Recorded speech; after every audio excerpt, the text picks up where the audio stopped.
There's a stereotype of the person who goes on a 30-day pilgrimage on the common route, the Francaise, that they're going in expecting to change or expecting something to happen.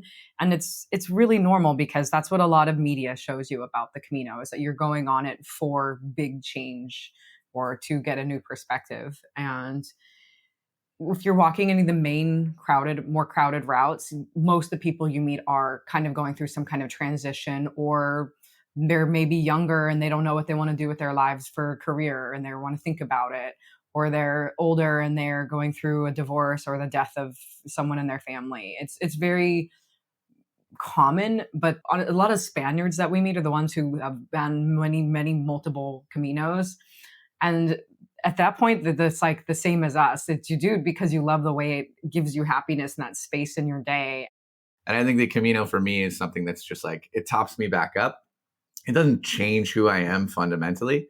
We, more than most, have done a lot, and we like live here now. It's changed our lives. But at the end of the day, if it's not going to transform you into a completely different person, but it tops you up really well. Mm-hmm. It helps you. If you're struggling with your phone, you're not going to be on your phone very much. If you have something going on back at home, you're going to get some distance from it. If you want time to think about a problem that you're going through, you're going to have hours of just click, click, click, click, walking down the road. So I think that's the power for me, is that it gives you the space to top back up. That was Lainey Silver and Shawn Forno, today's guests, sharing their counterintuitive take on what walking various Caminos has personally done for their soul, for their minds, for their spirits. And they certainly have a ton of experience to draw on, since they have completed over a dozen Caminos, and they are also permanently based in Spain's Galicia region. And if you aren't big into hiking or walking, stick with this episode, because in some ways you could consider this the anti-hiker's guide to walking any pilgrimage in the world. Shawn doesn't really enjoy hiking, as a matter of fact. You'll hear him mention that in the interview. And despite that fact, he still loves the travel experience of walking a pilgrimage route like the Camino. In this episode, we discuss using the Camino experience as a reset button. You're going to learn how to navigate Camino logistics like a pro, find crowd-free alternatives to popular Camino routes, how to budget and pack for extended walking trips, why an 8-month-old baby makes a better bunkmate than most adults, and loads more happening right now. It's a fun one. So buckle up, strap in. Thanks for being here, and welcome to the Zero to Travel podcast, my friend.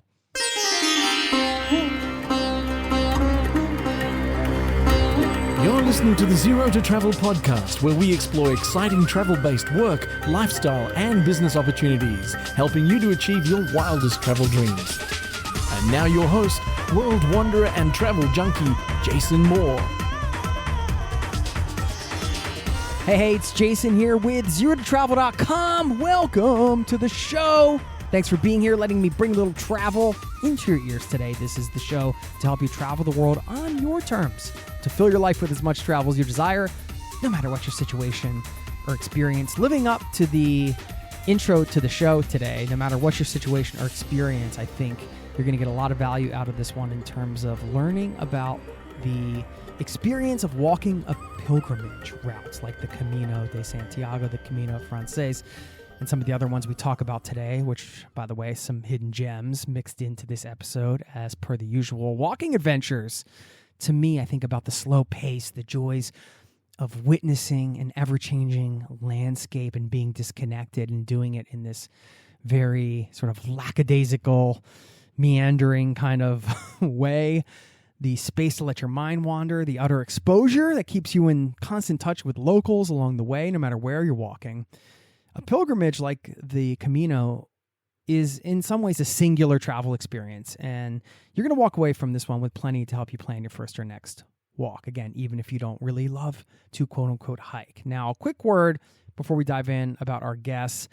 Their website, dayswespend.com. They have a YouTube station as well called Days We Spend, offering tips and advice on how you travel the world longer, relocate to Europe, embrace van life without spending tens of thousands of dollars, and of course, plenty of helpful content around planning trips on the Camino. Shawn Forno is a travel writer with 15 plus years experience. He's worked for Lonely Planet, Huffington Post, and other major media. Lainey Silver is an international swing dance teacher, choreographer, and performer. She's worked with the likes of Disney, Carnegie Hall, and Lincoln Center. And what a joy to talk to these two lovely folks, an amazing couple and friends of mine. And we just had a blast, had a lot of laughs, but also a ton of takeaways in this one. So I hope you do enjoy it. And if you need a little bit more on the back end, stick around. I'll leave you with a fun fact about the Camino that demonstrates how one person can truly make a difference, and a quote that is astoundingly true for me personally, maybe for you too. Don't forget, we have a newsletter. It's free, zerototravel.com/newsletter. Sign up to keep in touch off the pod. Thank you so much for being a listener here. Without further ado, here is my conversation with Shawn and Lainey. I'll see you on the other side, my friend. Cheers.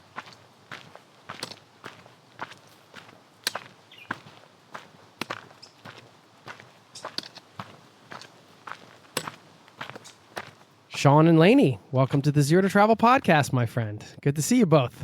Yay! We're happy to be here. Thrilled to have you here. I know you're coming from Spain, and I just wanted to kind of start with, how is life in Spain? How's daily life in Spain treating you? Great. It's relaxing. I mean, I guess that's the easiest word to say, and really social, especially compared to life in the US where we used to live.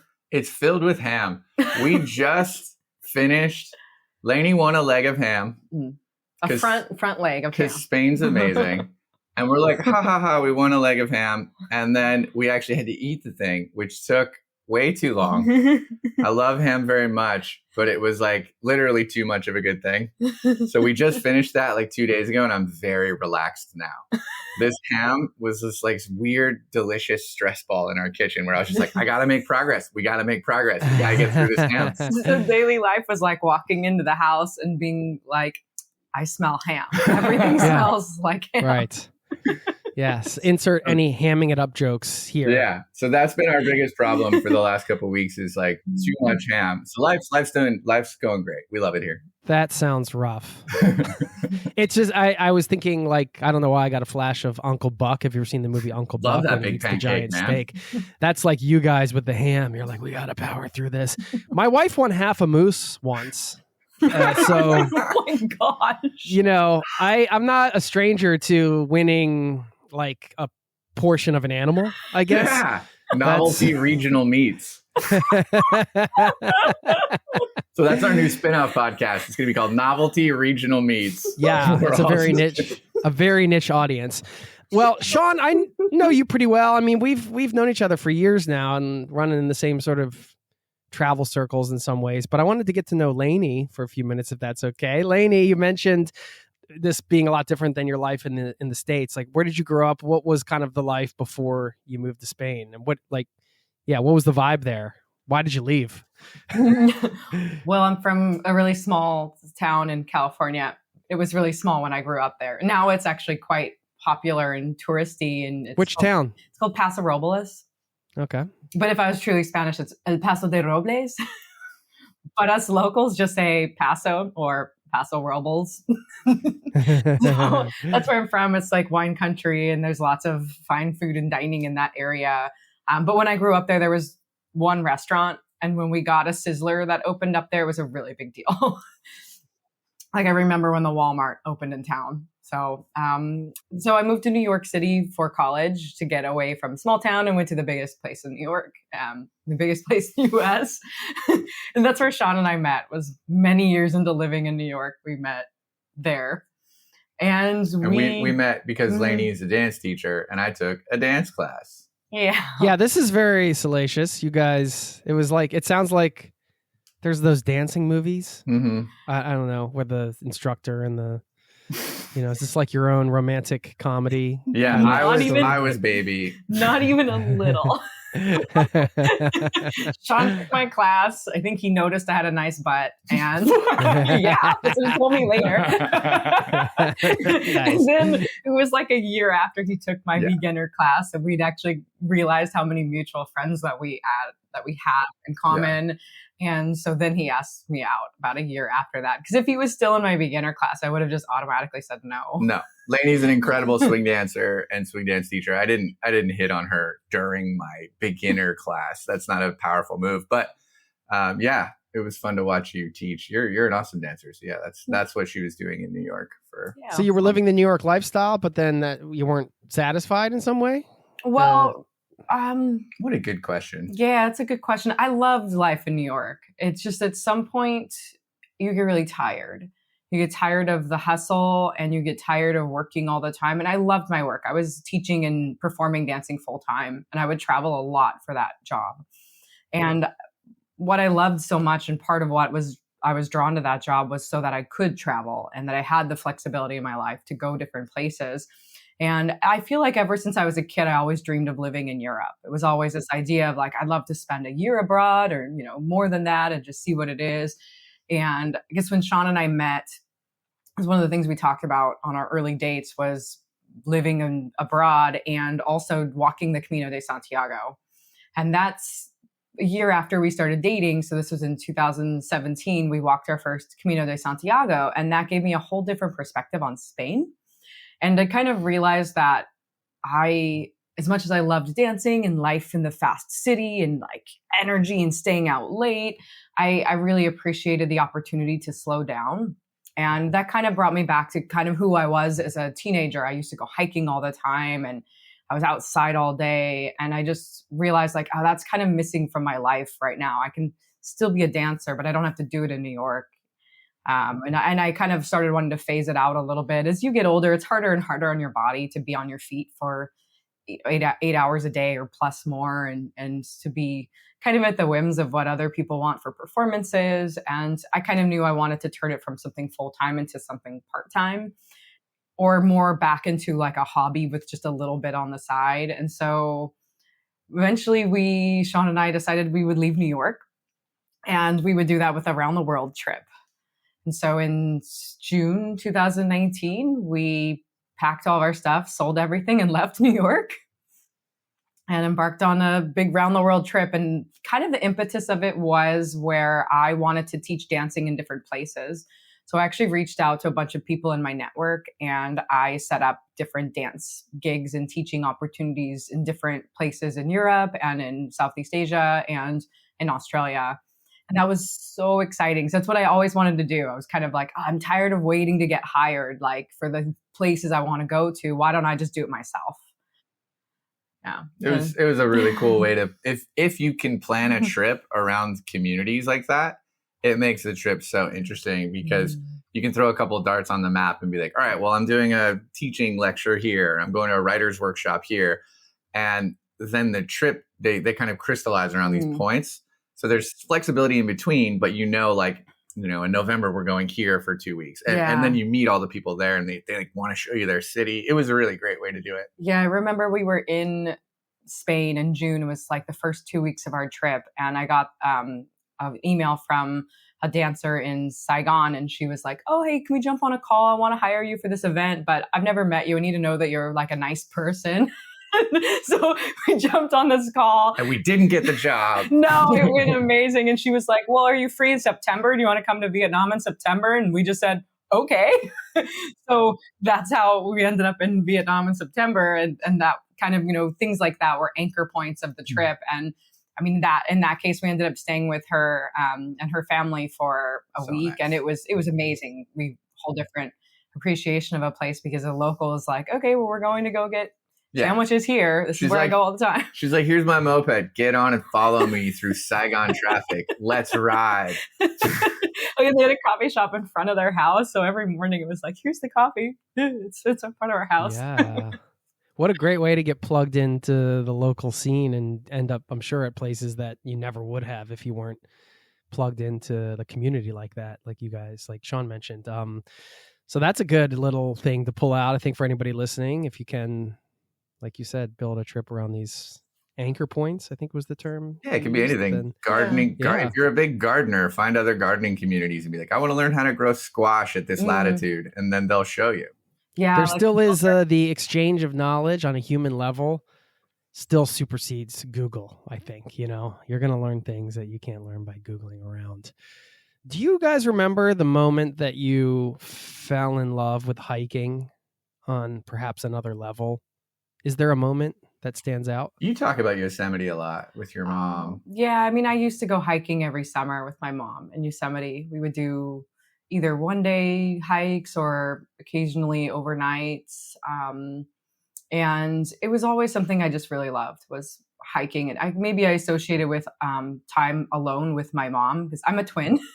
So everything I did is with another person. So it kind of was a moment to be just me. And maybe I associate hiking with that, as I'm just me in the outdoors. That's beautiful. You did Kili with your mom too. Yeah. So in 2015, my mom and I hiked Mount Kilimanjaro together. I convinced her to do it with me. And that was really special. Like that trip, we met a woman who was also in our group, and she just started listing off all these great hikes around the world that she had done. And she kind of like inspired me. I like sat down with her, took them out my notebook, and I was like, what were the names of all those again? And I wrote them all down. And the Camino de Santiago is one of them. And so that trip, Kilimanjaro, was kind of my, I guess, inspiration to wanting to hike longer distances and longer durations. Mm-hmm. Shawn, did you have a moment where you got the hiking bug? I'm actually, this is going to sound like I'm making a joke, but it's true. I actually don't really like hiking very much. Really? No, not really. I like being outside. Like, I'm not a hiker, and that might be contrarian. I've walked, a dozen Caminos, but to me, a Camino is not a hike. It's a really slow day that you happen to be spending outside. Like, I'm not trying to sound too philosophical about it, but like, if people are like, hey, let's go for a hike, I'm like, I don't really want to. Like, that happens here a lot. Like, there's a lot of great hikes in Galicia, and it's like the fifth thing I'd like to do that day. I'd rather like hang out. I'd rather read a book. But I like the Camino so much in particular because it's just a really interesting way to like see an area. And I always joke that like there's like cappuccinos every hour. Like, you're walking through towns. Like, you can get a nice cup of coffee. Like, I bring a book. Like, I sit around a lot. It's a really chill day that happens to include a lot of walking. He's being nice about it though. Sometimes you walk really far. I'm not trying to be dismissive. This is just me. Like, I don't do the Camino because I'm like a rugged hikey dude. I do the Camino because it's a really chill time. And it's an excuse to do nothing for several weeks, which life doesn't give you very often. Like, and I have to cloak it in adventure, but I'm like parting the cloak right now. I'm like, it's not adventure. I just want to sip coffee and read books. And I want But actually, I mean, that perspective is encouraging, I think, for people listening, because you don't have to be somebody who loves hiking to love a trip like this. I mean, you've done many of these, so it's clear that, somebody who says they don't love hiking is still doing it. So it must be some enjoyable elements to it. And I mean, I do want to talk about how the experience differs in some ways to maybe the traditional sort of travel experience, but we should get into all the Camino stuff, because that's where you guys are here. You guys are experts on this. I mean, you've done a ton of them yourself. You talk about them and make videos about them on your website, Days We Spend, which we'll link up to. And I just wanted to hear a bit more about what a Camino is, because everybody thinks the Camino de Santiago. And I thought like, well, when you think about the Camino, you think about the Camino de Santiago, which is the pilgrimage in Spain. And it's pretty famous. And if you're hearing about it for the first time, and if you dive in and Google it or whatever, you'll see a lot of people have done it. It's a very well-known thing. But there are these Caminos, I'm using air quotes, all over the world. So what the hell is a Camino? Just a walk? I mean, I think at its actual definition, it's a pilgrimage. So it's typically a historical pilgrimage that has roots in some sort of religion, whether that's Catholicism or Islam has pilgrimages. Camino specifically, obviously, is like a Spanish word. So it's really rooted in the walk to St. James. That's the bones of St. James de Santiago. That's where it came from. It's, 1,000 years old. It's been around for a long time. There's another pilgrimage to Rome, and the Via Francigena. Yeah. Yeah. Camino is just means the way. So there are official pilgrimages. There are official Caminos in Spain. There's 2 dozen. There's ones that you can get certificates that like recognize that you walked there. And there's routes that are still being rediscovered through history. And they're saying, oh, well, this, we found evidence that pilgrims did used to walk through here in the Middle Ages. And we're trying to remake some of the infrastructure for walkers. So there's all different phases of that. But the most common Camino that people think of when they think the Camino is the Camino Frances, which starts in the traditional starting point now is in Saint-Jean-Pied-de-Port in France, and then it goes to Santiago. So it's on the Spanish border, and it's about 800 kilometers to Santiago, right through, smack through the middle of northern Spain. And you walk for about a month, depends on how fast you go, 4 weeks to 5 weeks. Yeah, and you go through major cities like Pamplona, Burgos, and León. Those are kind of the most famous places you stop through on the way. And it's the most famous, most popular route because it has the most infrastructure for pilgrims, but also because in the Middle Ages, that's where most of the monuments became built because it was the route that was... Sean's looking at me like, what are you going to say? No. It's the route that was like the most supported by the Catholic Church in that time period. Loads of history, loads of people. It's changed a lot even since I did my first one in 2008, 2007. Obviously, the smartphone and the movie The Way was very popular in, I think, like 2014 or something. It was earlier than that. Might have been earlier than that. Yeah. But there's been a lot of changes to it. But at its core, it's still, centuries old walk through all the pueblos and cities of this part of Spain. And it's really great. A lot of cappuccinos. Well, maybe you can give people a sense of what it's like out on the trail, because Lainey, you said it gave you a different perspective on Spain, and I'm wondering if that was because you slowed down and then you had time to align with the culture there in some ways, or was it like, I guess just I want to hear a little bit more about that perspective that you took in from your experience there, and maybe give travelers listening a sense of what they can expect, and then we can get into some logistics and planning advice and stuff like that later. I think the first thing is kind of figuring out, hey, is this for me? Like, why should I do this? What is it like? What's the vibe? Everybody has their own unique interpretation, of course, but I'd love to hear yours. Yeah, I think that most people think of Spain and they think of Madrid, Barcelona, Valencia, Malaga, like the South.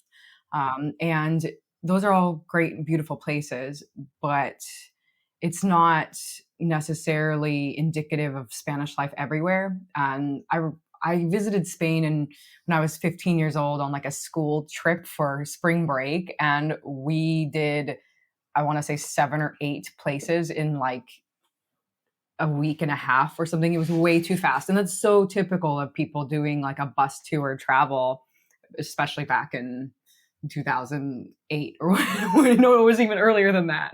Well, it was like 2002 or 3. I was like, that would have been cool if we were there. That was 2002 or 3. Yeah. And so my impression on that trip was just, wow, I don't really like Spanish food. Ham doesn't taste good. Tortilla is cold. you don't, and I thought, oh, there's pretty buildings. It's not like a very good perspective. And all I thought was, oh, I love the chocolate churros. Admittedly, I was 15, so it was only my... Cut to you in the future eating an entire leg of ham. and a bunch of chocolate churros. Yeah. Exactly. It was just so funny. So I never wanted to come back to Spain until I learned about the Camino. I was like, oh, I've been there. I've seen the places. I don't need to do it again until, I'm much, much, much older. And then the Camino sparked my interest because it's walking, and it was in a different region that I hadn't been. It's in northern Spain. And then the most north I'd been was Barcelona, which is Catalan. It's not even close to like the rest of the culture of the rest of northern Spain. So the Camino, going directly at your question, that's slowing down and you see the Pueblo life. It really does make a difference to seeing that Spanish culture is so different everywhere you go. That each region is so unique, each autonomous province. Like, so when you enter Galicia, it fits all the stereotypes you read on the Camino, whether it's misty and foggy and rain and these old forests and like mossy rocks. But then you also go through La Rioja and you're walking through vineyards. and rolling hills with oak trees. And that looked like where I'm from in California. So I felt very at home when I was walking through parts of the route. I remember we would just turn a corner and I was like, this looks like California, but it has Spanish culture where the wine is €1 a bottle, at least at that time. And it just gives a different perspective of how friendly and nice people were. In 2017, when we walked it, it didn't feel like people were trying to just use you for money as a tourist. It felt like they were there to support your journey as a pilgrim, which was so different in today's society. Yeah. Shawn, what about you? What, sharing the fact that you don't necessarily love hiking, again, using air quotes, but what keeps bringing you back? I mean, there's a lot of different ways to travel. You guys have a lot of travel experience. You've done it in all sorts of ways, and you have the option to do it in other ways, but you guys choose to keep doing these pilgrimages and these Caminos all over the world. Just wondering for you, like, what is the rhythm of the day? Like, why does it keep bringing you back? Is it more internal than external? Or like, I guess share. Yeah, man. Yes to everything Lainey said, but yeah, that's it really. Is the pace is, it's hard to replicate anywhere else, because like she said, like a lot of Americans and myself, when I first came to Europe, I was like, all right, I have 4 weeks and X amount of dollars. Can I see all of the cities? Can I Pokemon Europe? Can I catch them all? And that's such an exhausting way to see something. And while I appreciated everything I saw, I was like, I was on trains all over the place. I don't know that I remember connecting super well with each place. So the Camino, I did my first one just because I had no money and I was in the south of France, and I was like, oh, okay, I've heard about this. So I just started walking. And I think that barrier to entry, the simplicity, is you don't need to make, at the time, you didn't need to make any reservations or do anything. I didn't watch any videos. I just was like, oh, it's west. Go west. As long as you go west, you're fine. And you see like pure. That's the pure old school, right? Yeah, man. Go west, young man. What is that old poem? Like, and so I was like, the sun is over there. I found an apple. Let's ride. And I'm being, a little too hippie about it, but there's arrows on the ground that tell you where to go. And there's, signs up ahead, and the pace, like, so we walk, you walk in a good day, depending on the terrain, you'll walk 20 to 30 kilometers. So, I don't know what that, we think in kilometers on the Camino. It's just easier. 12 to 20 miles. 20 miles would be a massive day. Yeah. But you wake up in the morning because you're staying in a hostel style accommodation called an albergue. And depending on the albergue, they kick you out at like 8 a.m. You're gone. But a lot of people leave at 5 or 6 in the morning. We like to stay a little bit later, but you're up early. You're on the road. You're looking for yellow arrows in the morning gloom, and you're walking toward the first little pueblo and hoping that the cafe is open. You're not really in control. You're like, it's like 9:30. I hope they're open. It's Tuesday. Is it closed on Tuesday? Of course it's closed. And then you go to the next one. And so the rhythm of the day is solving the day in tiny increments. Oh, it's very circadian too. Like you're up with the sun, you go to bed when the sun sets. So like it feels really natural for your body. And you spend all day outside versus on your phone or on a screen or on your computer. Yeah. And you listen to your body too. Like the first week, you might be quite sore. You might get blisters, so you slow down. We always recommend just keeping if you do make reservations, keep them brief. Don't do the entire 5 weeks. Logistics later. Yeah, but it matters to the thing, because unlike a lot of other trips, your body is kind of in control. You're like, I feel bad today. I feel very tired. I feel very sore. I'm not going anywhere. I'm going to go 10K today. Or I met a very nice Dutch person. We're going to walk slowly and talk about, flowers.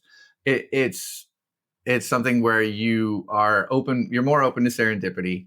You're more receptive to what the day brings you instead of what you impose upon the day. And I think that can be very romanticized, but it's also very intoxicating too.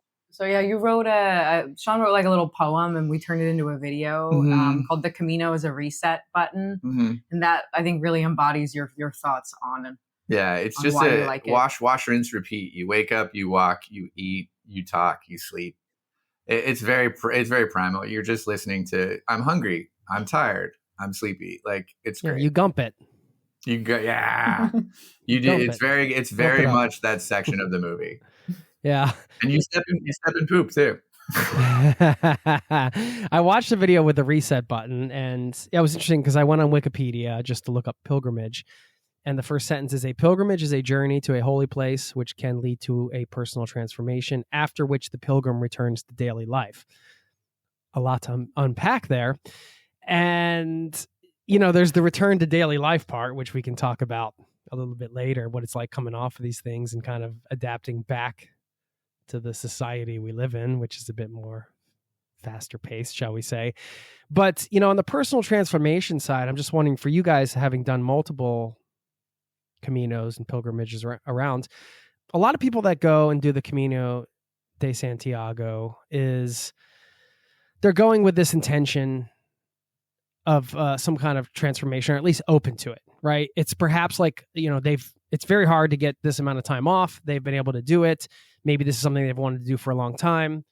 It could be a one-off thing in their minds. And maybe it turns into like becoming Camino junkies like you guys did, but they don't know at the time. It's like, a lot of people, when they're going in, they're doing this for the first time, they probably think it's only their first time, and they're going in because, you guys meet people on the trails. You can talk about it. I've talked to people there, they just had a divorce, and they, go and they're like spending a month to walk and just process everything. And a lot of people going through different things.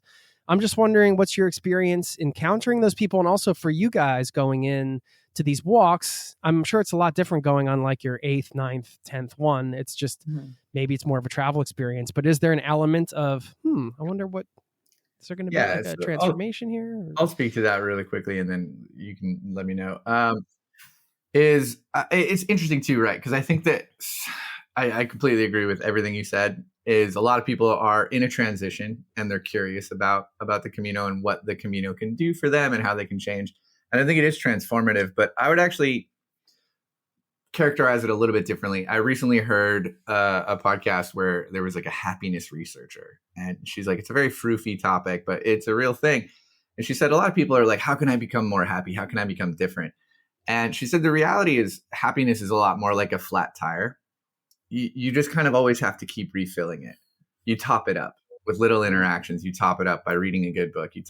But it's never done. You never fill the tire and walk away. It takes maintenance. And I think the Camino for me is something that's just like, it tops me back up. It doesn't change who I am fundamentally. We, more than most, have done a lot, and we like live here now. It's changed our lives. But at the end of the day, if it's not going to transform you into a completely different person, but it tops you up really well. It helps you. If you're struggling with your phone, you're not going to be on your phone very much. If you have something going on back at home, you're going to get some distance from it. If you want time to think about a problem that you're going through, you're going to have hours of just click, click, click, click, walking down the road. So I think that's the power for me, is that it gives you the space to top back up or to deal with a few things. And you might have to do it again in a couple of years. It's not going to fix you, but it'll give you that space. Yeah, I think that people, not everyone, sorry. There's a stereotype of the person who goes on a 30-day pilgrimage on the common route, the Française, that they're going in expecting to change or expecting something to happen. And it's really normal, because that's what a lot of media shows you about the Camino, is that you're going on it for big change or to get a new perspective. And I'd say if you're walking any of the main more crowded routes, most of the people you meet are kind of going through some kind of transition, or they're maybe younger and they don't know what they want to do with their lives for a career, and they want to think about it, or they're older and they're going through a divorce or the death of someone in their family. It's very common, but the more you meet of people who, a lot of Spaniards that we meet are the ones who have done many multiple Caminos. And at that point, that's like the same as us. It's you do it because you love the way it gives you happiness and that space in your day. And we met this guy who had walked, it was on his 27th Camino or something. Yeah. He was like, yeah, you get it. You guys we were on 5 or 6 at that point. He was like, yeah, It's just great. He was just drinking a red wine and chilling. Like he wasn't a bodhisattva. He was just a dude that really liked being outside. And he's like, yeah, I do it a couple times a year. It's really great. And I was like, that's all that you need. Like, that's fine. And so it can be wherever you are on that spectrum. Obviously, the Camino provides a lot to everyone. Would never diminish someone who really did. There's plenty of people that completely become a different person. But yeah. Well, I mean, when we walked it the first time together, that was part of my deciding to leave New York. You know, that was a big change that we made the decision on to do. And it happened years later, but that decision was something we were like, okay, well, let's start making the steps to get there.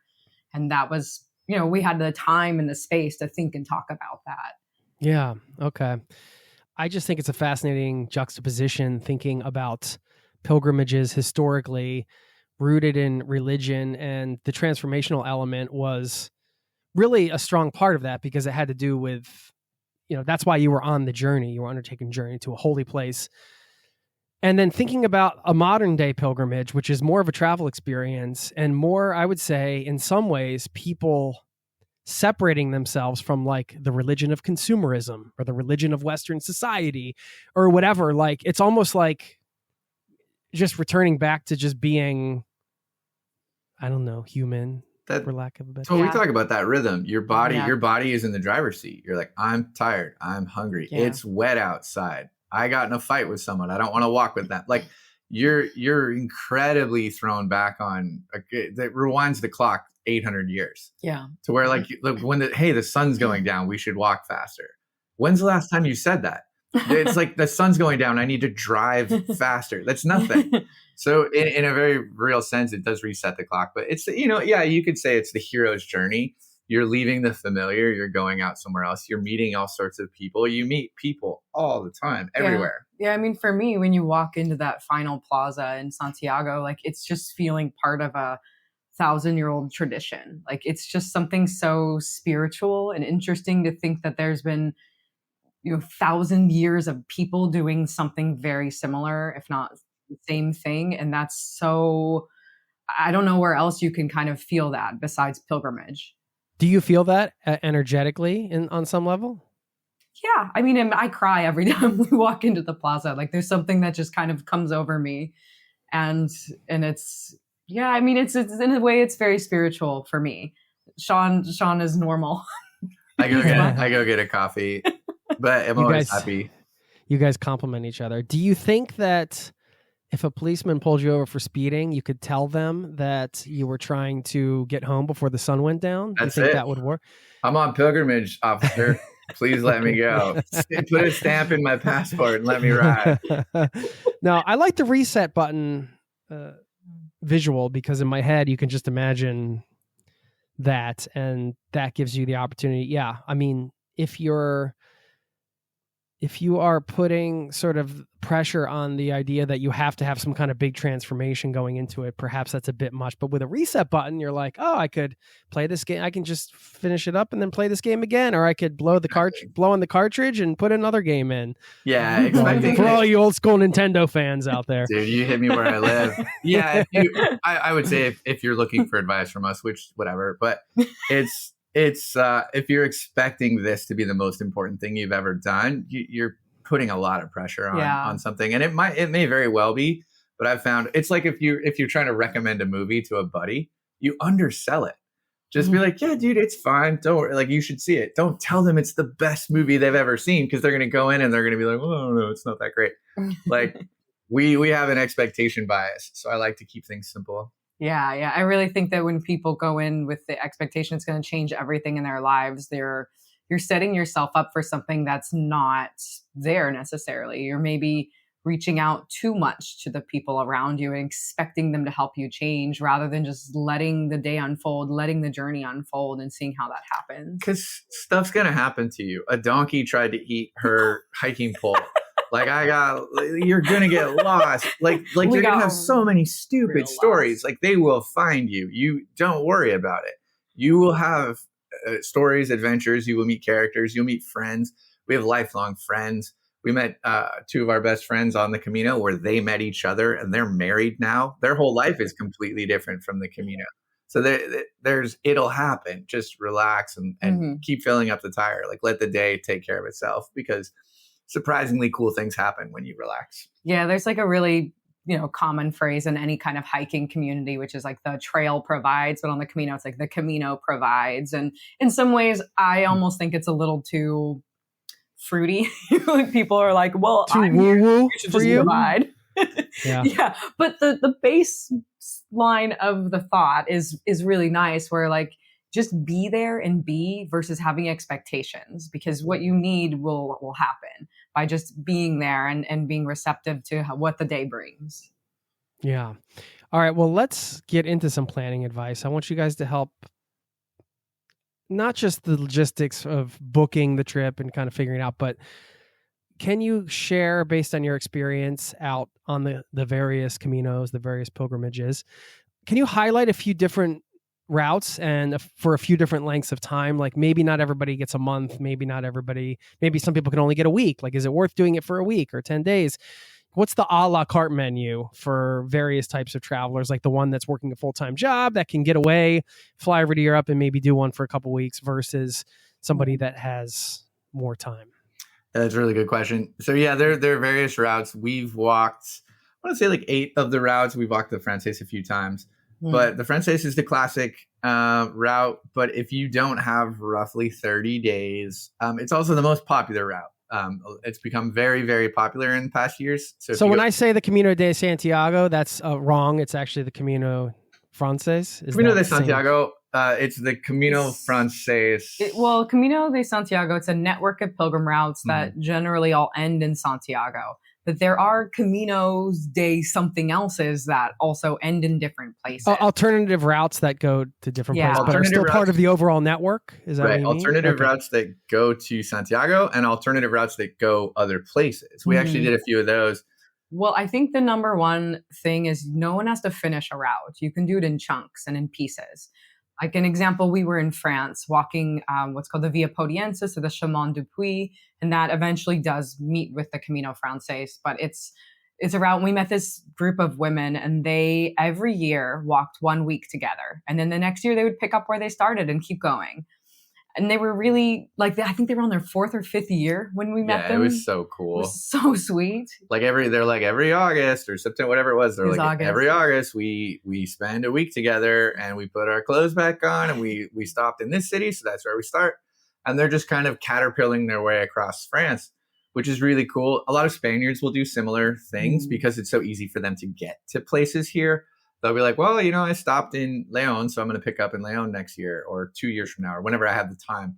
So a lot of Spaniards have a much more casual relationship with the Camino in that they don't overplan it. They're like, well, all right, well, I have a week and a half off school. Let's do it. So that's a really refreshing way to do it. Obviously, many Americans listening to this don't have that. You need to buy a ticket. You need to make some plans. So if you only had a week, or week or two, there's a few that we really love. The Camino Primitivo is one of the top 5 routes. It's very popular. It's very cool. That starts up north. It starts in Oviedo and it goes to Santiago. It takes about 10 days to 2 weeks, depending how fast you go. I think we did it in 9, but we had like 2 really long days in there. And if you're fresh, new Camino, I would say take 10 to It's a very adventurous Camino. You go up and over this really beautiful mountain pass. There's a lot of really great scenery. It's called the Primitivo because it was like the original route. Like one of the kings of Asturias was saying, "Oh well, I heard the bones of St. James are here. I'm going to make a pilgrimage." So it was like the original way of. It's actually older than the Camino Frances, which is surprises some people. Yeah, and you get to start in Oviedo, which has an airport, so you can fly into it. And Oviedo has amazing food. It's like known as like the capital of like cider and cheese of northern Spain. We've met as the Camino gets more popular. This is something to think about with logistics. As more and more people do it, hundreds of thousands of people are walking the Camino now. So there are peak times of year. September is very popular. A lot of people have shifted their trips to be in the spring, or I personally like to walk in the summer. A lot of people are very afraid of Spanish heat, and it can be a real concern. But I think shifting your timeline is really interesting. But as the Frances has gotten a little bit overcrowded, more people are shifting to alternative routes like the Primitivo. We walked the Camino de Madrid this year, where you go from Madrid and you just walk straight north, and it actually meets with the Camino Frances in Sahagún, which is kind of the halfway point of the Camino Frances. Sorry, we're throwing a lot of names and towns out, but well, that's a really good. It's a good alternative route because it took about 2 weeks, and it was from a major city. Like a lot of the last mile problem is like getting to these small towns and starting your Camino. If you're a little bit time starved, you can just fly to Madrid, start walking, and that's about a 2-week Camino. So it's a little bit longer, but we loved it. It's a very different way to do the Camino. Yeah, it's not crowded at all. When you go through really beautiful historical towns like Segovia, which has a castle and a beautiful cathedral, then you cross over the mountain pass where the Romans like built this old Roman road. It's really, really interesting. But I think the second most popular Camino route is probably a good recommendation, which is the Camino Portuguese. And a lot of people, they fly into Porto and you start walking from Porto, and that takes about 2 weeks. That's a really common route that people do. Cards on the table. Easy. Cards on the table. We haven't done it. Nope, not yet. Everyone keeps asking us because we make all these videos and we like walk all these Caminos. They're like, what about the Camino Portuguese? It's become kind of a running joke. We're almost avoiding it now because it's just like a meme. We did this like random little one in the Picos Mountains. And we're gonna do one in like the Canary Islands. Like we're doing like the most obscure ones, and everyone's like, "What about the Portuguese?" But we've heard nothing but good things. Yeah. So the Camino, though, if you want the certificate in Santiago, you need to walk 100 kilometers, and that usually takes people 5 or 6 days. And so you can start on the Frances and walk that last 100 kilometers, but that's really crowded. So there's alternatives. If you can start in Vigo in Galicia and walk that 100 kilometers on the Portuguese. You could start in where we live in Orense and walk 100 kilometers from Orense to Santiago, or you can start in Ferrol and walk 100 kilometers on the Camino Inglés. And those are all really great alternatives if you just want to walk for 5 days. But 90% of people are going to probably walk some part of the Frances. And I think that's a great place to start. There's nothing wrong with playing the hits. The Camino Frances is the one I did first. It's the one Lainey did first. It's the one that thousands of people do first. And if you don't have time for the whole thing, find a slice that you want to walk. Yeah. And well, we've really loved, if you only want to see like mountain scenery and you want to walk in Asturias and Cantabria area, we really liked the Camino Le Banyego. And that one goes from a really small surfing town in Cantabria called San Vicente de Barquera. And then you end in this monastery de Santo Toribio. And from there, you can just take a bus back down to like the main cities. But it's only 3 days or 4. 4 is better. It's better than 4. And that is a hike. That's not a chill cappuccino walk. Yeah. That's mountains. And like you're going to be fighting goats. It's a whole thing. That is an adventure. Don't take that one lightly, but it's unbelievably pretty. You're in the Picos Mountains or near the Picos Mountains. So definitely don't casually do that one. But if you're short on time, it's one of the prettiest ways to see Spain. Yeah, that's for sure.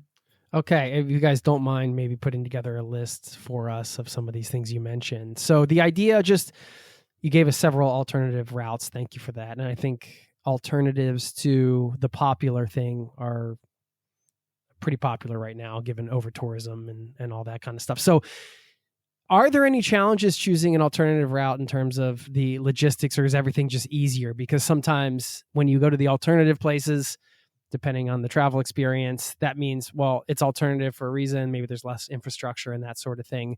Is it like you're getting a similar experience in terms of the logistics, places to stay and things like that, but it's just less crowded? Is there really any downside to taking the alternative routes? There's levels of alternative. So the Primitivo is an alternative for sure. With air quotes. But it's quite popular. Like that is something where we were having to book ahead several days to ensure that we were staying where we needed to be. You're not in the middle of nowhere. Those days are kind of fading. There are plenty of routes that are very lightly traveled, but like the Camino Invierno is an offshoot of the Camino Frances that goes through the Seal River Valley, and it leads to Santiago, but it goes through a very strange way because originally during the winter when pilgrims were walking, the mountains were too snowy, so it goes through the valley. When we did it, we were alone for several days, but it's slowly becoming more popular. So grades of alternativeness. The Camino de Madrid, there's no one there. So to answer your question directly, logistically, treat each Camino, do the research, but there's services for everything. It's just a matter of speaking Spanish on the very alternative Caminos is really important. Yeah. When you're in the mountains, you need to be able to communicate. You need to be able to make phone calls. You need to like, sometimes you have to call like a city council member who like opens a gym and then you sleep in a, bunk bed.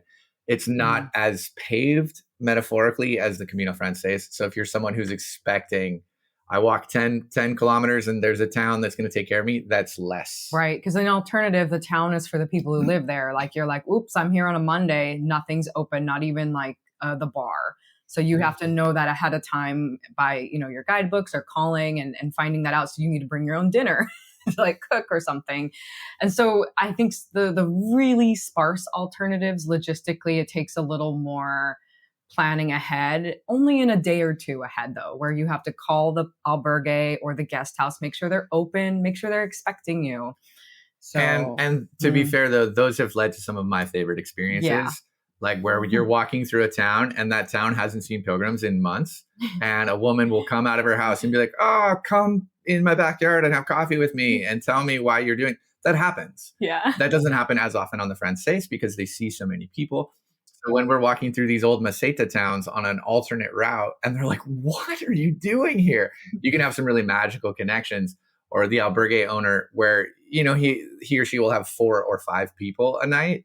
They're much more interesting in my opinion, of like, he'll cook a little dinner and then you like chat. We met people, heard all about like they used to be a butcher and now they live up here. And those experiences are harder to get because you have to work a little harder, but I think they're well worth the reward. Yeah, but you definitely need a level of Spanish for some of that. And if you don't have any Spanish, it's possible. It's just a lot harder and maybe a little more isolating. You'll have a good time.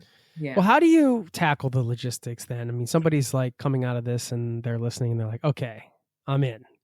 I'm in for one of these routes. I don't know. Okay, where do I begin? How do I, should I actually make reservations for the first? You guys mentioned like making reservations for a period of time, but no reservations after that. Do you lock everything in? Any best resources? And then we can get into some best practices in terms of packing and what to bring and stuff like that. But I think everybody's nightmare scenario is that they show up somewhere and they don't have a place to sleep, and then they don't have if they don't have a tent or something like that. I don't even know if you guys carry tents, because you always have a place to sleep if you have a tent. But if you don't, then it's like the old fashioned knock on the door. Hey, can I sleep here? And you're Jason's going to give you our phone number and then you guys just call us. So we're going to provide that. That's on screen right now. Okay. Well, in Spain, it's illegal to just tent camp anywhere. Yeah. They free camp. They camp. Yeah. They've tamped down on free camping a lot in the past couple of years, just because again, the popularity of these routes, they're just, I think we kind of ruined it. Like people hiking the route camping. I think a lot of towns were kind of like, that's enough. Yeah. In France, you can free camp. So if you wanted to just have that flexibility, do one of the Camino routes in France. So we'll just try to answer this briefly. So logistics are different for everyone. Everyone has their own, distance that they can walk. That's where it starts. If you're not someone who's very fit or you have an injury or something, you're going to want to plan around the minimum viable distance. And if you're someone who really can't go farther than 15K, you're going to need more reservations than someone who's 22 and is like, I don't care. And then they can walk 40 because there are some choke points on any Camino, but particularly the smaller ones. But we always recommend about 3 days. So it's a travel planning window that slides with you 2 to 3 days. You can go further than that if you want to. If it's a crowded time of year and it's a crowded route, we book like 3 or 4 days ahead of time. And that's so on day 3 or 4, you stop and then you're like, let's spend this morning in the cafe and make some calls and plan out our next 3 days type of thing. Yeah. It's every day we're booking like the 3rd day ahead of us. Okay. So, so WhatsApp has changed the game. So a lot of people, you're going to download an app, you're going to get a guidebook and, whatever it is. We use a number of different Camino apps. They're all on the App Store. Well, which ones? What resources do you guys recommend the most that people? Because I always love that people can they could download these things now and start getting geeked out about it. If they want to come out of this like, hey, I want to take an action step towards this. Downloading some resources and starting to dive in is a fun way to kind of make it a trip reel, I think. Yeah. So there's some great guidebooks and apps and websites that we like. And the apps that are awesome is the Buen Camino app. It's free.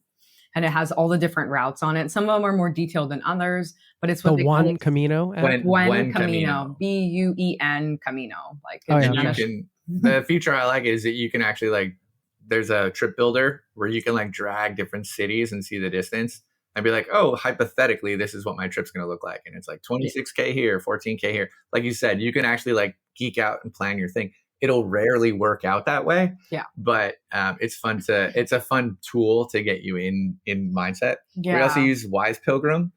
That's which is a paid app, but if you're a person who likes to read reviews, people like leave comments and reviews in the app about the different albergues or towns with information. And sometimes people leave like really interesting historical tidbits. And that's really great. So Wise Pilgrim, though, their apps are like each app is for a different route. So you'd have to purchase like the Invierno app or the Francés app. Their map functionality is really helpful. Yeah. If you need to like wayfind a little bit, it's got a good GPS map. Yeah. So it's called Wise Pilgrim. Sometimes you hear it as Wisely Guides.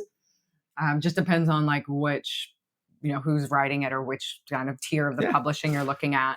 And then there's really great guidebooks that people like. We don't recommend carrying a paper guidebook. We usually get a PDF version if we're getting a guidebook, or we have the guidebooks at home and read through them. And a lot of people like the Brierley guidebooks or the Cicerone ones. There's one other ones, but you can find most of them on Amazon.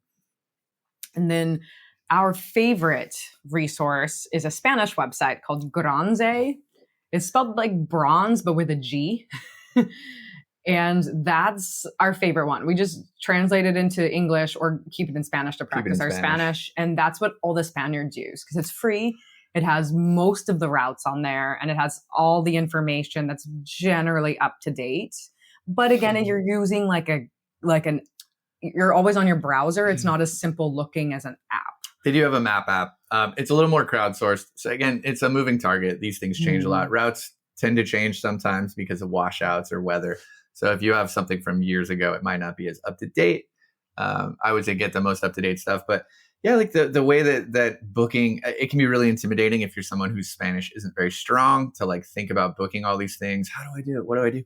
Oh, well, you're going to want to book your first night as soon as possible, wherever your first night might be, whether that's Madrid or San Juan de Piedport.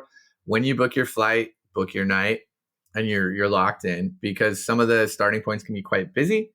And then, walk a few days, like have it again, that 3-day window is a really simple way to do this.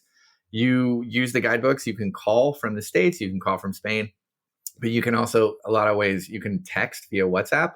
And that's very helpful if your Spanish isn't great because you can translate it on your phone, paste it into the thing, and then you'll get an answer back. We've actually had, we've called and they're like, oh, we're full. And we've WhatsApped and said, hey, if anyone cancels, like text us back and let us know. Because there's certain places where you're like, oh, I really want to stay here. And you'll get a text at like 2 p.m. that's like, hey, are you still around? Like, so it's not as intimidating as people might fear. Just get out there and you'll learn the rhythm of how to contact these hospitals. So for booking, WhatsApp is kind of like a thing that's used often. Everyone in Spain uses WhatsApp. It's the only app. If you come to Spain, we live here now. We've lived here for years. I can't function without WhatsApp. It's where everyone talks and it's where you make, even if you're not on the Camino, if you just go to, Madrid, the person running it's going to message you on WhatsApp and say like, your towels are ready. Well, even the Wise Pilgrim app has like a button you can click to literally WhatsApp the albergue and it writes you a message in Spanish. So you don't even have to do it yourself. Do you guys use WhatsApp up in Norway or do you guys have I use WhatsApp quite a bit, but I haven't used it like this for a lot of travel logistics necessarily. Yeah. Because a lot of these places are small. They have 20 beds or something. And so they know they're like, oh yeah, we can handle a WhatsApp. Have you guys rolled in where everything's sold out and you need to figure something out? What do you do? Yeah. Like to that point. So a lot of these places are small or they're like a bar with like beds above the bar. So like you'll call and be like, oh, they'll just ring off the hook. There's no one there. And it's because they don't go to work because it's an albergue. They don't go to work till 2. So if you call in the morning, there's just no one there. But if you WhatsApp, they're like, oh, I'm coming into work later. We'll hold a bed for you. So to answer your question, yeah, we've struck out a few times. Again, we made a mistake on our first Camino together of going in September. And we looked back at the statistics. We went on the most crowded day. The whole year. We started with the most people. So we were in this like bubble of pilgrims. And some towns just can't support it. So we walked into one town on the Meseta, which is the dry, flat, hot part in the middle. And we rolled in. We were exhausted. I wasn't feeling well. And every albergue and every Casa Rural, which is like a little B&B, they're like, dude, we're full. And it was in the late afternoon, and I was like wiped out. We'd already walked like 25K or 30K. 20. And I was like, well, we walked 3K, Shawn. We walked 3K. It's very important. It's very important. It was only 20 kilometers. But it was, for those listening who know the Camino is out of Burgos.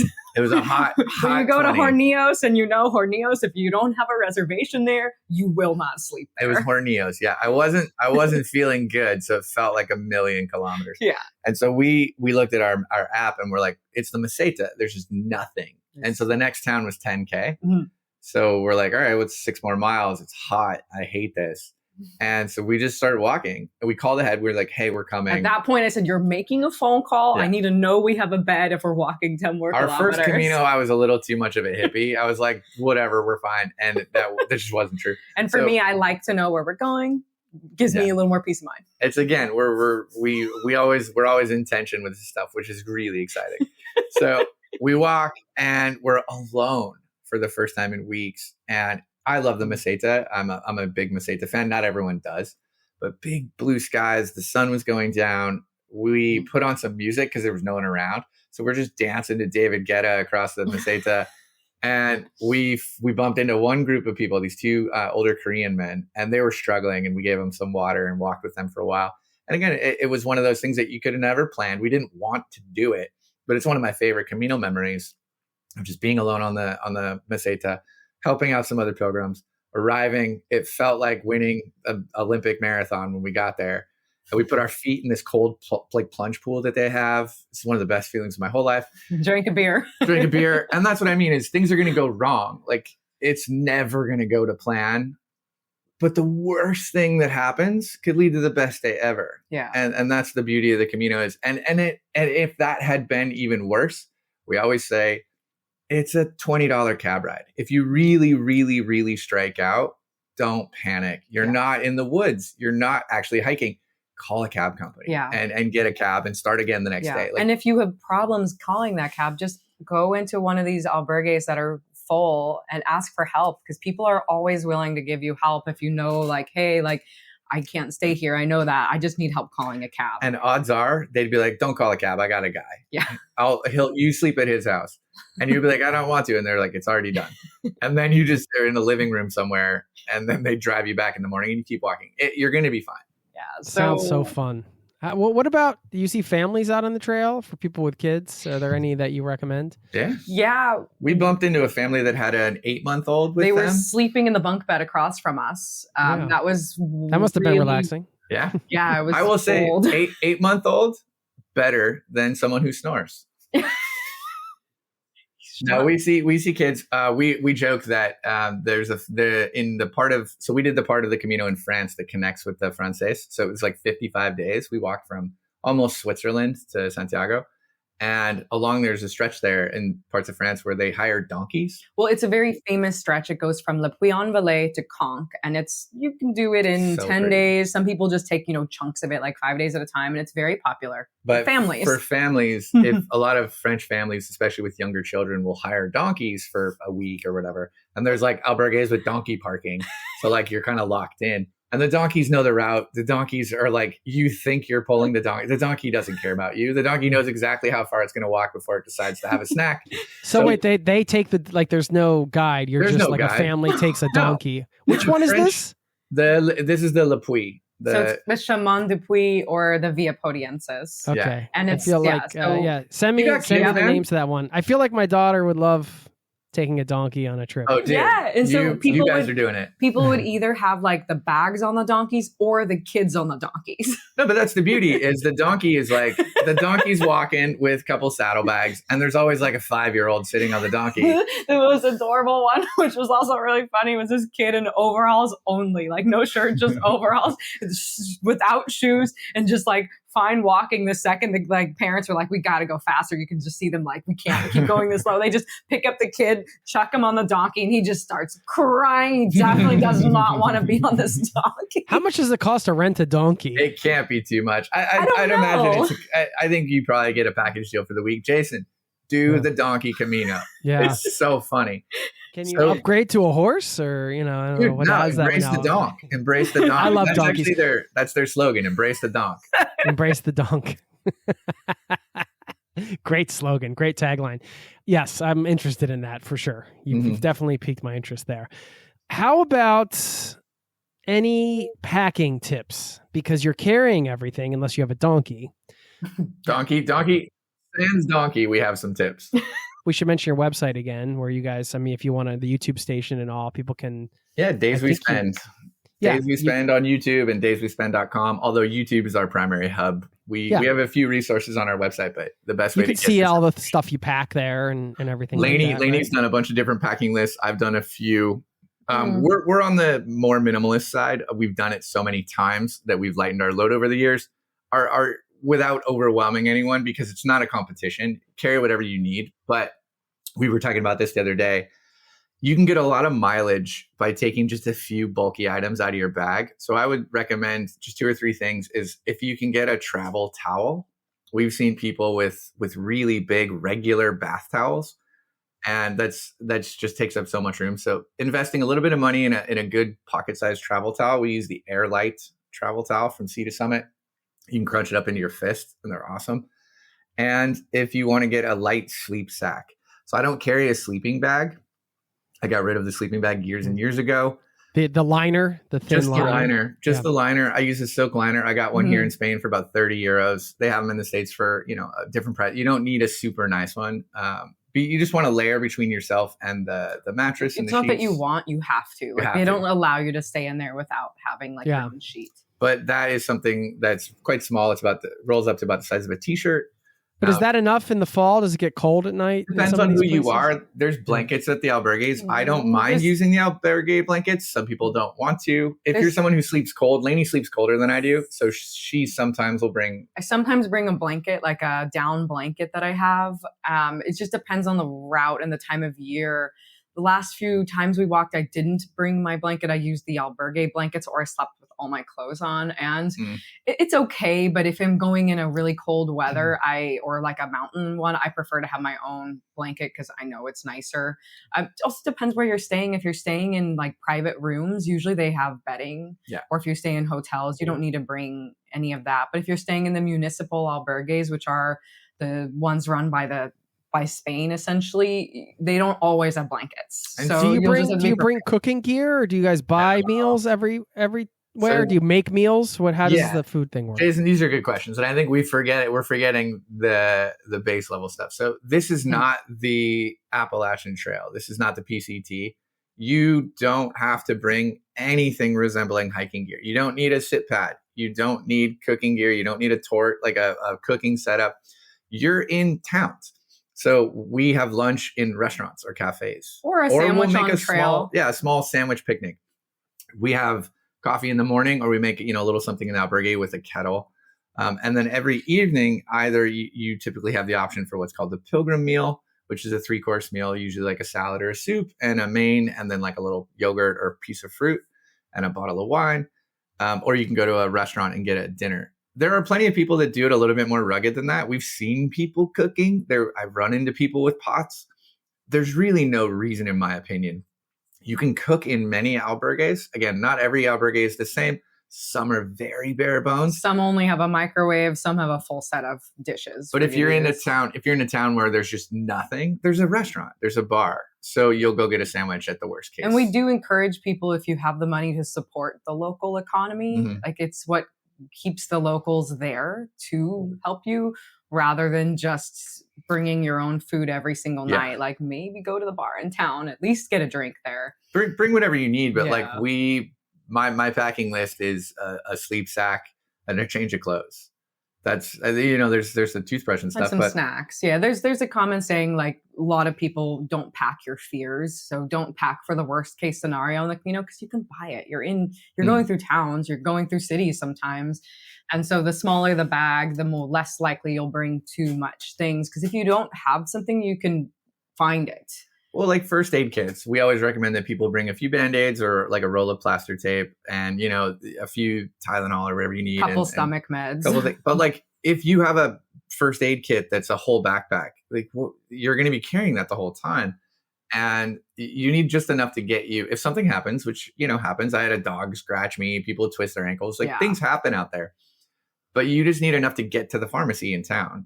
Yeah. So don't under prepare. We don't want people to be like, if you think it's going to be cold, bring that. So bring a defibrillator. Is that what you're saying? Bring that. Yeah. If you have a CPAP machine, lug it along with you. Which we've seen. We've seen that. I guess we've done it so many times. I think we're too close to it. It's not a traditional American hiking trip where you're bringing like frozen rationed food. Like you can go to the butcher and get like fresh cut ham and cheese and make a really lovely sandwich. Back to the ham. Always just win a leg of ham and just. Are you going to name this episode ham? I'm on in. Hamming it up with. What about? All right, there's the golden question, and then we'll ask if we missed anything big. The cost, of course, people will want to know. You're sleeping in places overnight. Like you said, you can't wild camp. You're buying your meals. What's the general, I know this can range, of course, but what have you guys found that you generally spend? I mean, I guess you could say per day. Is that the we'll best give you way the to limits. Yeah. But like you can do it on a shoestring. What's on average? It's about 50 euros. 50 euros is a very safe average. Per person? Per person. You can easily go over that very quickly, and you can go under it a little bit. I think anything around 30 is really pushing it. Like if you were a super budget traveler staying in only donativos, which are not free, you still have to pay. Yeah. Donativos and municipals have gotten more expensive. But donativo is an albergue where it's run by donation. So they'll typically be private. You can roll in. Or they're run by the church. It's church or private, depending on. They probably need like a sleeping bag with a mat type of thing, or they're usually beds. It depends. Sometimes they're like really nice single beds and they have bedding for you and they cook you like a vegetarian meal. And other times it's like you're in the basement of the old palace and there's just like a bunch of bunk beds in there. And no microwave. Yeah, it ranges. It's hard to give hard answers, but the cheapest accommodation you're ever going to find is 5 euros, 7 euros. It's typically around 10 to 12 on the Frances. It's going up all the time. So we ran into a few fivers, but those are super rare. And the Camino meals have gotten more expensive as well as more people do it and inflation hits. A pilgrim meal is 15, sometimes even as much as 20, and that's for your dinner.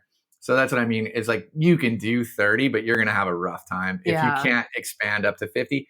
And then if you're spending 80 or 100, you're living like a king. Yeah. Like you're doing a private room or you're doing, really nice dinners or seafood. You're buying really nice wine. Like for us, if we end up staying in what's like a pension, which is essentially like a guest house, and we know we're spending a little more money on this private room in this nicer place, maybe we cook dinner tonight because they have a really nice kitchen for us to use. So we kind of adjust our costs based on like where we've stayed, and maybe we also got stuff for sandwiches the next day for lunch. 50 is safe. I think anyone who is budget conscious can stick around 50. And again, doing it with a couple, it can be a little bit more affordable because we're buying enough food for the both of us. We're splitting accommodation. And that sometimes we'll see like, oh, well, it's 14 euros for a bunk bed, but it's 32 for a private room. Let's just get a private room. Yeah. So it varies, but, don't quote us on it if you run out of money in the middle of Spain, but you can do it. Damn you, days we spend. Again, Jason's going to give you our echoes off into the canyon. I can hear somebody screaming right now. All right. All right. To wrap this Camino part up, then I have a couple fun questions to close it out. Is there anything we miss? Any big things we missed? Any sort of counterintuitive advice that you want to share that's like, you might think this, but, actually do this? I mean, anything at all? I want to fill any gaps here on the Camino conversation. The most counterintuitive advice is that I personally, and this maybe Lainey will disagree, I like to be a whisper underinformed. I want to know where the route's going, but I don't want to know everything about what I'm going to see. And I think that Lainey is the exact opposite, and that's why we get along so well. And I like to, so here's my piece of advice. Leave a little room for serendipity, whether that's in your planning, your packing, your budget, or the people like, here it is. Don't plan your flight home with no margin. Give yourself a few days. If you can. If you have the luxury of time, like if you only have 2 weeks off and you want to do a Camino that's going to take 13 days, there's an added stress that you don't need to bring to that. Do something shorter. And I know maybe you have your heart set on that one. If you're going to be freaking out about every night, I have to get here, I don't think that's the best way to do the Camino. I do agree on that, because I think when people put this pressure of where they have to go and where they need to stay, you kind of lose some of the magic of the flexibility, or the magic that flexibility brings to it. But I'm the opposite of Shawn in terms of what I want to know about the trail. My nickname on the trail turned into guidebook. Do you get a trail name like you do in the Appalachian No, you Trail? don't. But my friends decided to give me one. Yeah, my trail name is Jason from Zero to Travel Podcast. That's hilarious. Guidebook. Nice. Yeah, she would start. We'd walk into a town and she'd be like, "Fun fact," and I'd be like, "Oh God." You're like, I want to know about it. I'm like, well, this is a. She's like the Clark W. Griswold of the. It's Camino. incredible. I learned a lot. I learned a lot about every bridge we crossed. I was like, we're in this town and it's got a really cool church where you can see so and so's buried there. Like, we have to go. And so it's very. I like to know the things. I like to know what I'm walking through in the context of it. And I mean, part of that is because we're making videos about it. So I feel like I kind of want to share some of that. And the other part is just, I'm super curious about it. I didn't feel that way in my first Camino. To me, it was more about like, oh, we're going here. This town is this. And I think the more into the trip I am, the more I've wanted more information. She knew every side quest and everything. And that's our tip, is every pilgrim is super different and you're going to have a great time regardless. Yeah, which is that you don't have to stay on the regular route to still do the pilgrimage. There are alternatives in some of the different stages on the guidebooks, and you can take different places. You can stay somewhere 2 nights. You can go somewhere a long day and then do a 0 day. You can, the trip is yours to plan. You don't have to stick to what a lot of the guidebooks, even online on Granze, they do what they call the stages, which is like a typical day. And you don't have to stay on those days. You can change it. You can make something shorter or longer. And so many people are like, well, the guidebook says I have to end in Estrella, so I have to get to Estrella, but you don't have to do that. You can vary those days. I think that's the most counterintuitive thing, is people really think that because the most accommodation is available at these end stage points doesn't mean that's where you have to stay. Okay, fair enough. And lastly, I will add for you guys that if you feel inclined to hit on your dance instructor, you should always do that, because it seems like it works out pretty good, at least good idea for you guys. Yeah. Very counterintuitive. Give us your top 3 off the beaten track destinations in Spain. Ooh, in Spain. Galicia as a whole, I think, is getting more popular, but it's still quite unthought of. Like when we moved here, everyone's like, how's the paella? And I'm like, I don't know what you're talking about. We just eat a lot of like greens and eggs. Galicia is beautiful. We did a road trip recently along the coast of Galicia. It blew my mind. Some of the most pretty scenery I've ever seen. We obviously have a soft spot for it, but that would be one of mine. Yeah. Oh, it's just so hard because we really love Salamanca, but it doesn't feel off the beaten track for us. But I don't think it's on the typical like route for people to go visit. It's a really cool rooftop tour of the cathedral there. You could like crawl around on the rafters. It's awesome. Yeah. And then we've fallen in love with, like, again, like we say on the Meseta, there's some really cool towns, León, Burgos. Yeah, we like León a lot. Yeah. I mean, these parts of Spain that the Camino brings you through are kind of ridiculous. Yeah, on the Camino de Santiago, we walked through a town called Potes, and it's this really famous mountain town in Cantabria. And it's really famous among Spaniards. It's one of it's a designation called the most beautiful villages in Spain, Los Pueblos Más Bonitos de España. And these villages that have this designation, they have to have a certain amount of history and certain amount of like criteria reached for beautification. And so Potes is really popular among Spanish tourists. I don't think a lot of Americans or, the average person outside of Spain knows about that place. It's really What's the name of the village, the network of villages? It's the Los Pueblos Más Bonita de España. And there's probably 50 to 100. I'm not sure how many are on there. It's a lot, but there's very specific criteria. Yeah, cool. It's like a little mini UNESCO kind of thing for them. It's not UNESCO. Yeah, that could be a good. We'll link up to that as well. That can be a good point to, like you said, if you want to determine some of these sort of not the hub places to stay, and you want to go into the sidetrack places, perhaps you can reverse engineer it. Side quest. Spain's all about the side quest. Oh, I have a favorite spot. The Sil River Canyon. So there's a type of hotel network in Spain called the Paradores, and they're run by the Spanish government, and they take really old historical buildings and turn them into hotels. And so there's one that you can stay at on the Sil River Canyon, which is in Galicia. It's not too far actually from where we live in Orense. And it's called the Parador de San Estevo Rios de Sil. And it's an old monastery. And it's right perched on the edge of the canyon. And it's just a beautiful place. There's amazing hiking right there. You're in the middle of this wine country area called Ribera Sacra. Oh, it's gorgeous. They took my parents there when they came to visit us, and they loved it.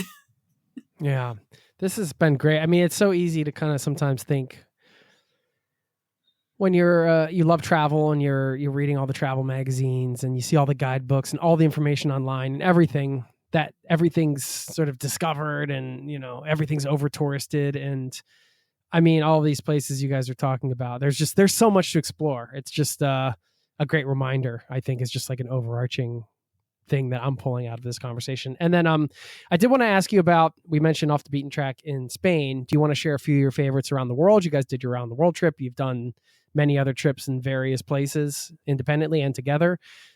Share a few of your favorite destinations. We really enjoyed Sri Lanka. That was a place that we put together kind of last minute. We found a cheap flight. We were in Southeast Asia. We rented a tuk-tuk for the month and just drove ourselves around. A tuk-tuk? Yeah. For the month? Yeah. What do they charge for a tuk-tuk for the month? Like $8. I don't know. It was I'm kidding. It was an affordable way to get around. That's cool. A long time ago. So I want to say it was maybe €8, like $8 a day or something. More than that. It might be more than that. Yeah. It wasn't cost prohibitive. And Lainey doesn't drive a ton, let alone drive stick shift. So having a manual shifting tuk-tuk was sweet. So I made her learn how to do it. You have to learn. Like the company, I think it's like tuktukrental.com. And they basically, they hire out local tuk-tuks from local people. So they're supporting the local economy. And in your very first day, you have to learn how to drive. Like they won't give it to you without a driving lesson. Yeah, they gave her a driving. She did great on the driving lesson. I drove in the more trafficy parts, but I was like, you're driving. Like, we're going to get you out there. And like, here's third gear. Let's ride. And we just surfed and went and stayed in cool places. And the food in Sri Lanka, even the roadside food is off the charts. Like, I still think about it. So we would love to revisit Sri Lanka. I was eating vegetable curries with vegetables I had never even heard of. So good. That's a great way to order, right? I'll take the vegetables I've never heard of before. Thank you very much. Before I let you go, Lainey, I know on the website you said that you're interested in making travel easier for people with hearing loss. Can you share a bit about your story and why you're passionate about that? Yeah, I have genetic hearing loss. So does my twin sister, but it's progressive. So we didn't wear hearing aids until I was in my early 20s. So I didn't really realize how much of an issue I was having until adulthood. And so much information online is for people with hearing loss who are older, like just aging hearing loss, regular hearing loss that most people experience. And it's hard sometimes because they can't get wet. It's an electronic, like it's the most valuable thing in my bag. They're more expensive than my phone. And that's something you're always thinking about.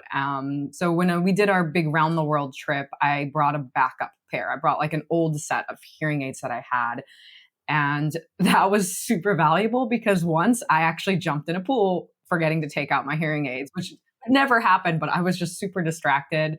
I ended up having to like put them in my dehumidifier and they were okay after like a week, but I mean, they were never the same again. So, I mean, there's just a couple extra pieces of gear you have to bring, like a dehumidifier, you have to bring extra batteries. It's not always easy to find batteries in the countries you go to. So you kind of have to research if they're easy to find depending on the destination you're going. And I remember I just brought all the ones I thought I would need for about a year just because I didn't want to have to deal with purchasing them. And yeah, they're not as bulky as like bringing a bunch of contact lens solution, but I want to say they're harder to replace if something happens to them. So on the Camino, in some ways, it's nice because I don't have to deal with snoring.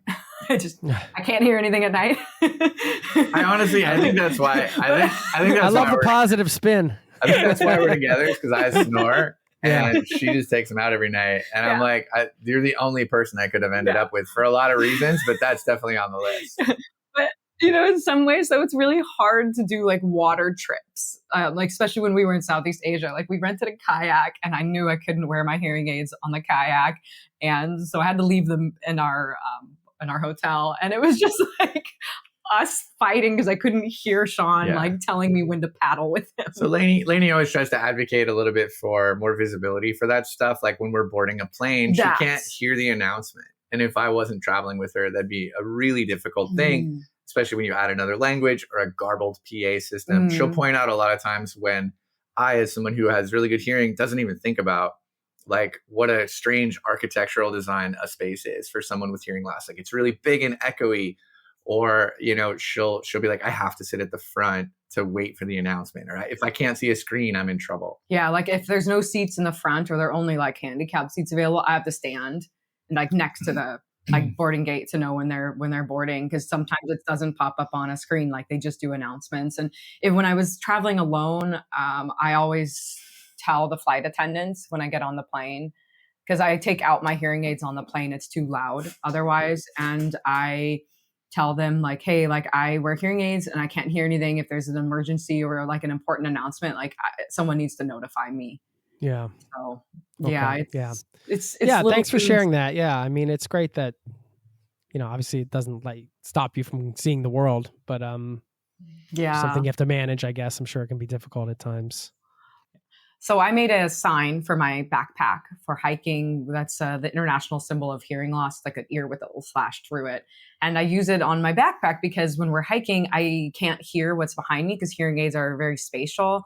You can only hear what's in front of you, behind you, maybe a little, depending on like the noises around you. And sometimes I'm not even wearing my hearing aids if it's too hot and I'm sweaty and like they can't get wet. So I know that I'm like annoying people on trail, that I'm not getting out of the way if someone's trying to pass me. But also sometimes for safety, like the bell of a bicycle, like trying to ring and be like, hey, I'm coming behind you real fast. And I'm like, I can't even hear that. And we've run into other pilgrims and other backpackers a little bit older, but typically they're like, oh, what a great idea. Like I recently got hearing aids and I didn't know how to signal, because it's an invisible sort of disability. Like Lainey doesn't look like someone with hearing loss. So people just assume that she'll get out of the way. So the sign is a really nice thing. I found people were nicer. Yeah, it's a great idea. It's so surprising something like that doesn't exist as an international symbol. Thank you guys so much. Of course, dayswespend.com and the YouTube station and everything if you want to get more in-depth with all the Camino stuff. You guys, I think you're going to send a little bit of more information on some of the links. I know I gathered some links while we were chatting, so we'll post all that up. Do you guys want to leave us with, I don't know, any last words of wisdom, perhaps a quote you're living by, anything to just send us on our way with a positive vibe? No, I mean, we always end our videos with thanks for spending your day with us. And I think that holds here. Do you want to talk about like, just for like share what our name is? why we're calling it. Some ham recipes, recipes. Anything. A lot of sandwiches. Jason, here's we're just going to do a quick 30-minute tutorial here's on how some to cut ham. No, man, we named our channel after just the thought of it's from an Annie Dillard quote. Just how you spend your time is how you spend your days. Like how you spend your days is how you spend your life. So we always try to keep doing interesting things. We've been very fortunate to be able to do that together, which is really special. And to do it with other people like you and keep connecting with the community, I think it's been really surprising and really fun and awesome to just keep. If you do interesting things, if you walk in the middle of nowhere, you meet a lot of really great people. And it's been awesome for us to connect. Or if you take a leap to move abroad, that's a big thing. Mm-hmm. So yeah, we just like to connect with other people who like to spend their time in alternative ways outside of like the regular 9-to-5 grind or just like that. And, the stereotypical lifestyle. And to us, it's really fun way to chat about everything. Well, I appreciate all the work you guys are doing, helping people travel and discover some of these Caminos. And I appreciate you guys. Thank you so much for your time. And hopefully I can come for a visit at some point. We can get that donkey out on the road. I don't know. We'll see. Thank you very much. And we'll stay in touch and maybe we'll do it in person next time. Awesome. Yeah, thanks so much for having us. All right, take care.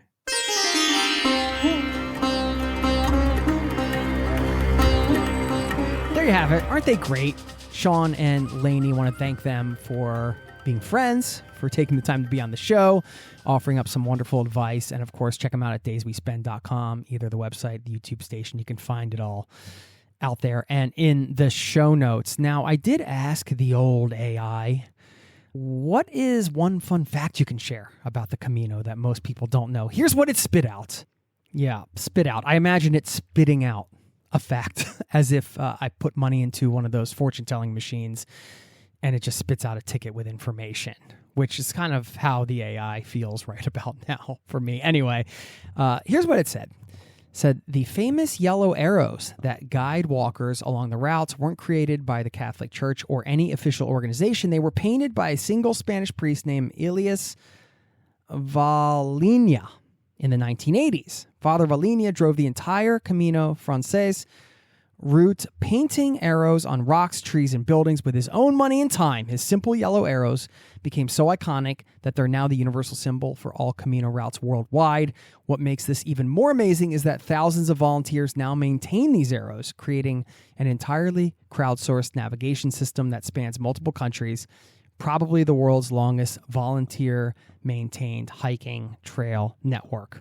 I don't know, AI, I mean, throwing in the word at the end there, probably the world's longest volunteer-maintained hiking trail network. Well, anyway, maybe they should know that factually or not. That's besides the point. Still a very cool story. And as I said at the top, reminds me of how one person can truly make a difference getting out there and doing something that turns into something much bigger than them. I'm always inspired by stories like that. That could be any one of us in some way. So I find that super empowering. Okay, I'm going to leave you with a quote. And I did say at the top, this is so true for me. I'm wondering if it's the same for you. First, quick reminder, zerototravel.com/newsletter. Join the community over there. It's free. Keep in touch off the pod. I know there's like so many podcasts now and tons of content. I'm sure you're subscribed to all sorts of things. But I promise it's the same sort of personal vibe that you get here. I try not to crowd anybody's inbox. It's just once a week. And, have some fun with it. So feel free to subscribe. Okay.